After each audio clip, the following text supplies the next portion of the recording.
Hi, and welcome to Sleep Cove, the largest sleep podcast in the world, with me, Christopher Fitton. Most people who listen don't follow or subscribe, so please remember to do so now.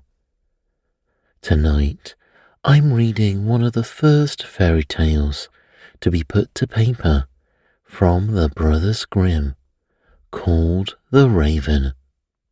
In a distant kingdom, a queen's careless wish turns her young daughter into a raven who flies away into the forest. A year later, a man hears the raven's call and sets out to find her. His journey is filled with challenges, strange encounters, and magical help. I really hope you enjoy this story, told in a relaxing style. And let's begin. The Raven. There was once a queen who had a little daughter, still too young to run alone. One day, the child was very troublesome, and the mother could not quiet it, do what she could. She grew impatient, and seeing the ravens flying round the castle, she opened the window and said, "I wish you were a raven and would fly away.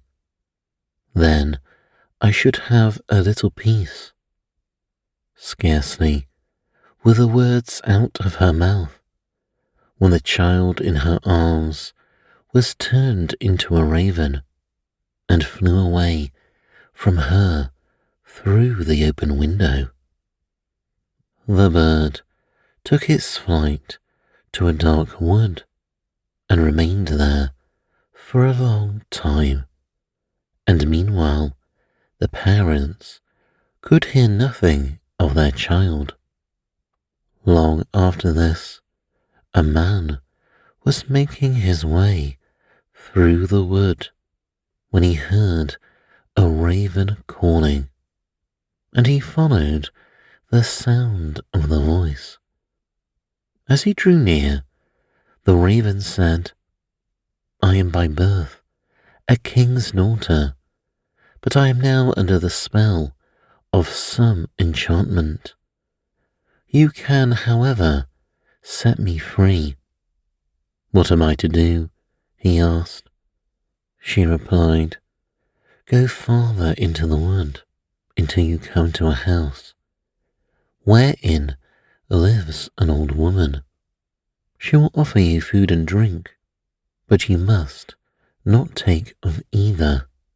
If you do, you will fall into a deep sleep and will not be able to help me."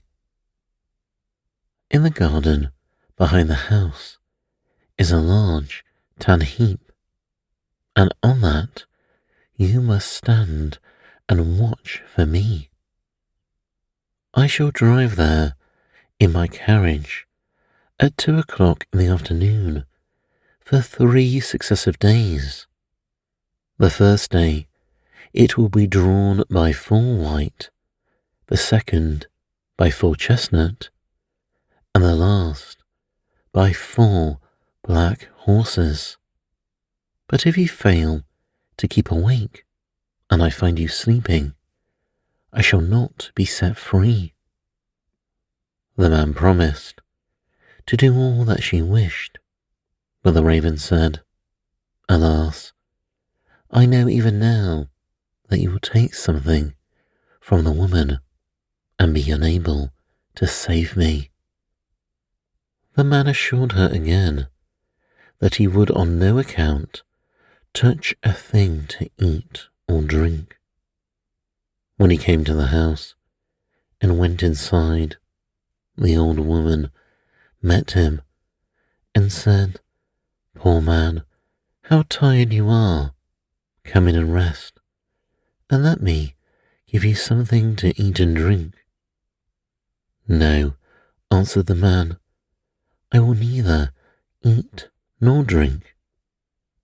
But she would not leave him alone, and urged him, saying, "If you will not eat anything, at least you might take a draught of wine. One drink counts for nothing." And at last he allowed himself to be persuaded and drank. As it drew towards the appointed hour, he went outside into the garden and mounted the Tan Heap to await the raven. Suddenly, a feeling of fatigue came over him, and unable to resist it, he lay down for a little while, fully determined, however, to keep awake. But in another minute, his eyes closed of their own accord, and he fell into such a deep sleep that all the noises in the world would not have awakened him. At 2 o'clock, the raven came driving along, drawn by her 4 white horses. But even before she reached the spot, she said to herself, sighing, "I know he has fallen asleep." When she entered the garden, there she found him, as she had feared, lying on the Tan Heap, fast asleep. She got out of her carriage and went to him. She called him and shook him, but it was all in vain. He still continued sleeping. The next day at noon, the old woman came to him again with food and drink, which he at first refused. At last, overcome by her persistent entreaties that he would take something, he lifted the glass and drank again. Towards 2 o'clock, he went into the garden and onto the Tan Heap to watch for the raven. He had not been there long before he began to feel so tired that his limbs seemed hardly able to support him, and he could not stand upright any longer. So again he lay down and fell fast asleep. As the raven drove along her 4 chestnut horses, she said sorrowfully to herself, "I know he has fallen asleep." She went as before to look for him, but he slept, and it was impossible to awaken him. The following day, the old woman said to him, "What is this? You are not eating or drinking anything. Do you want to kill yourself?" He answered, "I may not, and will not, either eat or drink." But she put down the dish of food and the glass of wine in front of him, and when he smelt the wine, he was unable to resist the temptation and took a deep draught. When the hour came round again, he went as usual on to the Tan Heap in the garden to await the king's daughter, but he felt even more overcome with weariness than on the 2 previous days, and throwing himself down, he slept like a log.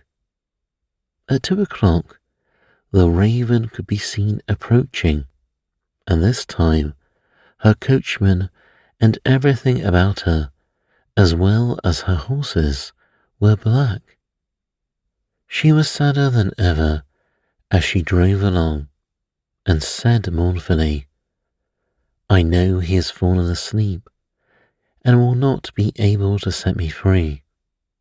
She found him sleeping heavily, and all her efforts to awaken him were of no avail. Then she placed beside him a loaf and some meat and a flask of wine of such a kind that however much he took of them, they would never grow less. After that, she drew a gold ring on which her name was engraved, off her finger and put it upon one of his. Finally, she laid a letter near him, in which, after giving him particulars of the food and drink she had left for him, she finished with the following words: I see that as long as you remain here, you will never be able to set me free. If, however, you still wish to do so, come to the golden castle of Stromberg. This is well within your power to accomplish. She then returned to her carriage and drove to the golden castle of Stromberg. When the man awoke and found that he had been sleeping, he was grieved at heart and said, She has no doubt been here and driven away again, and it is now too late for me to save her. Then his eyes fell on the things which were lying beside him. He read the letter and knew from it all that had happened. He rose up without delay, eager to start on his way and to reach the castle of Stromberg, but he had no idea in which direction he ought to go. He travelled about a long time in search of it, and came at last to a dark forest, through which he went on walking for 14 days, and still could not find a way out. Once more the night came on, and worn out, he lay down under a bush and fell asleep. Again the next day he pursued his way through the forest, and that evening, thinking to rest again, he lay down as before, but he heard such a howling and wailing that he found it impossible to sleep. He waited till it was darker, and people had begun to light up their houses, and then seeing a little glimmer ahead of him, he went towards it. He found that the light came from a house which looked smaller than it really was, from the contrast of its height with that of an immense giant who stood in front of it.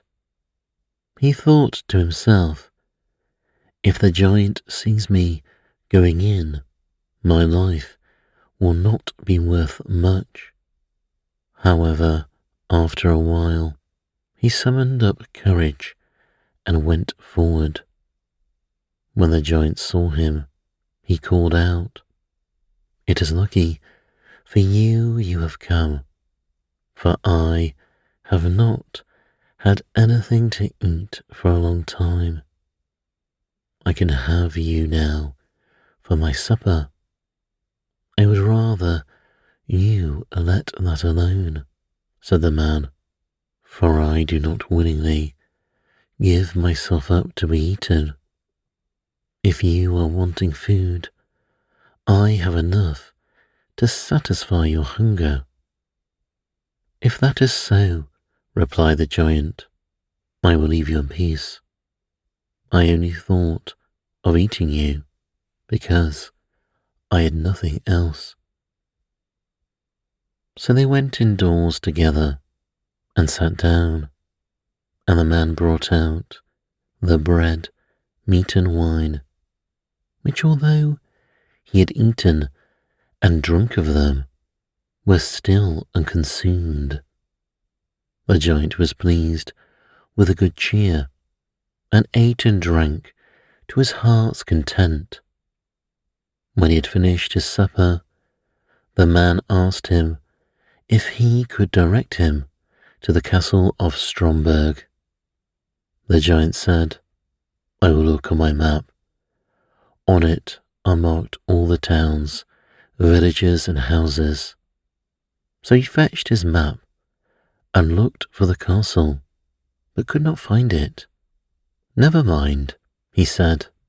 "I have larger maps upstairs in the cupboard, and we'll look on those." But they searched in vain, for the castle was not marked even on these.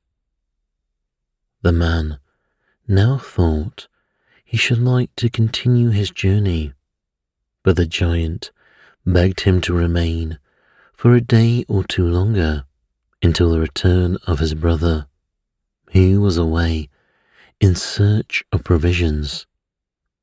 When the brother came home, they asked him about the castle of Stromberg, and he told them he would look on his own maps as soon as he had eaten and appeased his hunger. Accordingly, when he had finished his supper, they all went up together to his room and looked through his maps, but the castle was not to be found. When he fetched other older maps, they went on looking for the castle until at last they found it, but it was many thousand miles away. "How shall I be able to get there?" asked the man. "I have 2 hours to spare," said the giant, "and I will carry you into the neighborhood of the castle. I must then return to look after the child who is in our care." The giant thereupon carried the man to within about 100 leagues of the castle, where he left him saying, "You will be able to walk the remainder of the way yourself." The man journeyed on day and night till he reached the golden castle of Stromberg. He found it situated, however, on a glass mountain, and looking up from the foot, he saw the enchanted maiden drive round her castle and then go inside. He was overjoyed to see her and longed to get to the top of the mountain, but the sides were so slippery that every time he attempted to climb, he fell back again. When he saw that it was impossible to reach her, he was greatly grieved and said to himself, "I will remain here and wait for her." So he built himself a little hut, and there he sat and watched for a whole year, and every day he saw the king's daughter driving round her castle, but still was unable to get nearer to her. Looking out from his hut one day, he saw 3 robbers fighting, and he called out to them, "God be with you." They stopped when they heard the call, but looking round and seeing nobody, they went on again with their fighting, which now became more furious. "God be with you," he cried again, and again they paused and looked about, but seeing no one, went back to their fighting. A third time he called out, "God be with you," and then thinking he should like to show the cause of dispute between the 3 men, he went out and asked them why they were fighting so angrily with each other. One of them said that he had found a stick, and that he had but to strike it against any door through which he wished to pass, and it immediately flew open. Another told him that he had found a cloak which rendered its wearer invisible, and the third had caught a horse which would carry its rider over any obstacle. and even up the glass mountain. They had been unable to decide whether they would keep together and have the things in common, or whether they would separate. On hearing this, the man said, "I will give you something in exchange for those three things. Not money, for that I have not got, but something that is of far more value. I must first, however, prove whether all you have told me about your three things is true." The robbers, therefore, made him get on the horse and handed him the stick and the cloak, and when he had put this round him, he was no longer visible. Then he fell upon them with the stick and beat them one after another, crying, "There, you idle vagabonds, you have got what you deserve. Are you satisfied now?" After this, he rode up the glass mountain.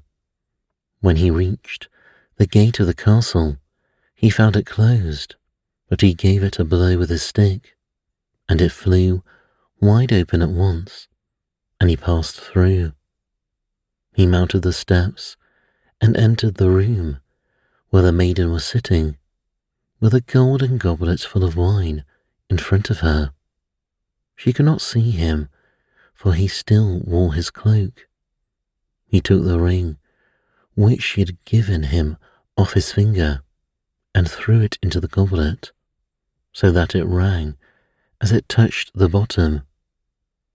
"That is my own ring," she exclaimed, "and if that is so, the man must also be here who is coming to set me free." She sought him about the castle and could find him nowhere. Meanwhile, he had gone outside again and mounted his horse and thrown off the cloak. When, therefore, she came to the castle gate, she saw him and cried aloud for joy. Then he dismounted and took her in his arms, and she kissed him and said, "Now you have indeed set me free, and tomorrow we will celebrate our marriage."